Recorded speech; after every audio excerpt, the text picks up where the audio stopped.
I think it begins with my attraction to, glass as mass. The pieces that I create are relatively heavy and they have substance, and I'm very much attracted to that. But there's also this sort of spontaneous, creative thing that goes on because the glass has its own life in a way. And while you're making the glass, you are in a dialogue with it. Typically, I walk into the studio and I will have planned out the pieces that we're going to do for the day. And I have sketches or I have ideas of what's going to happen. I get there early and try to get myself in sort of the mood for it.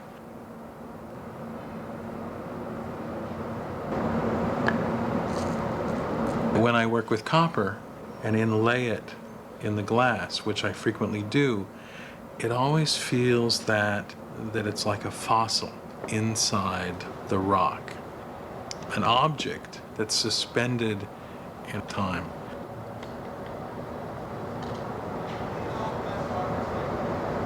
I always like to go up to the furnace, and it's really hot, and I just stand there for a moment and feel the heat.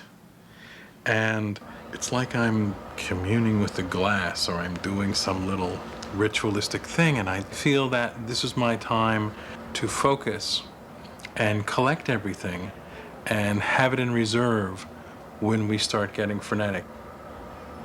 We're going to integrate the copper elements like we've done before, pick it up and drape it over the graphite. Typically, we start, getting the crew together, and there's a lot of dialogue and a lot of communication about, what I'm trying to do and how we're going to do the piece and what direction I want the piece to go in. I thought this would just help me a little bit further away, but also be able to stabilize it. You got a couple of paddles on the board?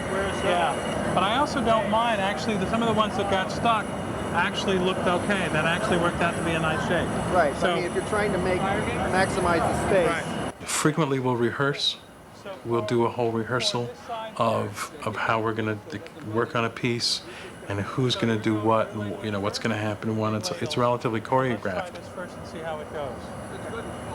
And then everybody's checked to make sure everybody understands, and then it's boom, let's make the piece. And then it happens. We go in, we get the glass, we start working with it, people are there, and it just, it takes its shape. And, in just a few minutes, it has to be there or not. And then it's done, we put it away, and we're either happy or we're disappointed. And that's pretty much the process.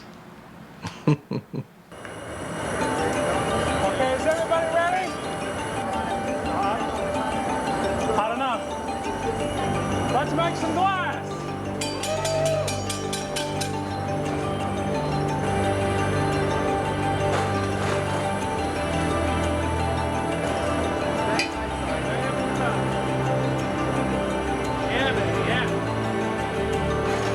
The idea that you plan your piece and you organize, but there's also this sort of spontaneous, creative thing that goes on while you're making the glass, because the glass has its own life in a way.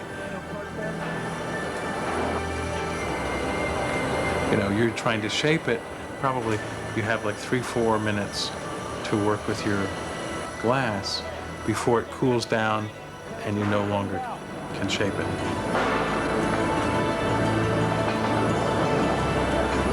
Clear, Richard, we're going up. Let's go ahead. Clear. Let's go. We're going to go up a little hot.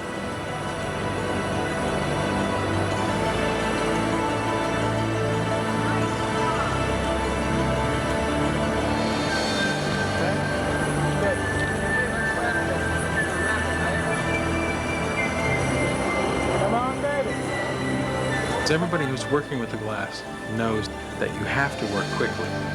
It's the glass you have to negotiate with, and it's the glass you've got to communicate with.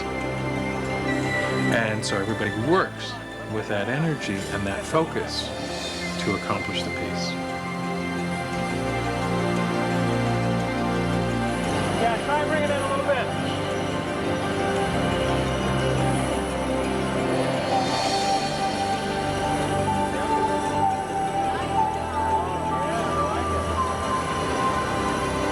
I'm slipping.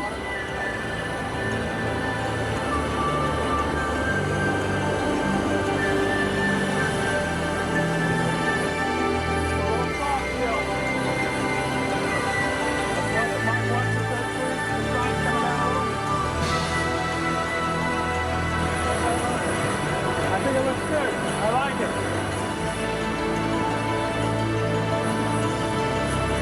Okay, here we go.